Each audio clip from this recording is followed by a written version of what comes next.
ভগবান শ্রীকৃষ্ণের আরেকটি কাহিনী। ভগবান কোথায় আছেন? একদিন নারদজি ভগবানকে খুঁজছিলেন।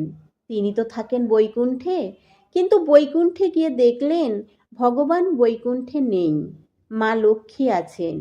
নারদজি মা লক্ষ্মীকে জিজ্ঞাসা করলেন, মা প্রভু কোথায় গেলেন? মা লক্ষ্মী বললেন, প্রভু কোথায় গেলেন আমাকে বলেই যাননি। নারদজি চিন্তা করছেন, মা লক্ষ্মীকে ছেড়ে প্রভু কোথায় গেলেন। নারদজি ঘুরতে ঘুরতে মানসরোবরের কাছে চলে গেলেন। সেখানে বড় বড় যোগী তপস্যা করছিলেন গুহাতে বসে। নারদজি ধ্যান ও যোগে সকলের হৃদয়ে গিয়ে ভগবানকে খুঁজলেন, কিন্তু সেখানেও ভগবান নেই। তাহলে ভগবান আছেন কোথায়?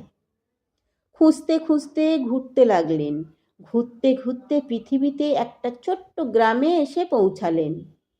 তিনি দেখলেন সেখানে কীর্তন হচ্ছে, শ্রীকৃষ্ণ গোবিন্দ হরে মুরারি, হে নাথ নারায়ণ বাসুদেবায়। কীর্তন চলছে নিরন্তর। নারদজি কীর্তনের শব্দ শুনলেন।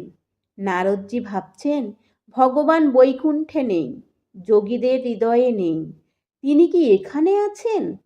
নারদজি একটু গিয়ে দেখলেন কীর্তনের মধ্যেই ভগবান আছেন কিনা। নারদজি দেখলেন 50 জন ভক্ত বসে আছে। আসনের উপরে সাক্ষাৎ ভগবান নারায়ণ বিরাজমান। নারদজিও বসে পড়লেন। নারায়ণ নারদজিকে দেখে হাসতে লাগলেন।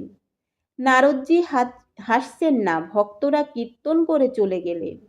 নারদজি প্রভুর চরণে গিয়ে পড়লেন আর ভগবানকে বললেন, প্রভু আপনি কোথায় থাকেন? সত্যিকারে আপনার থাকার নিবাস কোথায় প্রভু? আপনার বৈকুণ্ঠে গেলাম, পেলাম না। যোগীদের হৃদয়ে দেখলাম, পেলাম না। ভক্তরা কীর্তন করছে দেখে এখানে আসলাম। সত্যিকারে আপনি কোথায় থাকেন?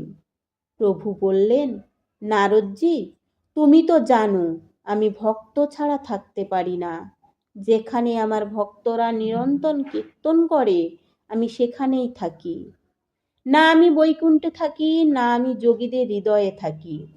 ভক্ত যেখানে নিরন্তর আমার নাম কীর্তন করে আমি সেখানেই অবস্থান করি। সেই স্থান আমার অত্যন্ত প্রিয়। প্রভুর নাম যেখানে হয় সেখানে ভক্তদের খুব কাছে ভগবান অবস্থান করেন। কোন রূপে তিনি বসে আছেন কেউ বলতে পারে না, কারণ প্রভুর নাম প্রভুকে কাছে নিয়েই আসে। তাই হাতে কর্ম করুন এবং মুখে ভগবানের নাম স্মরণ করুন।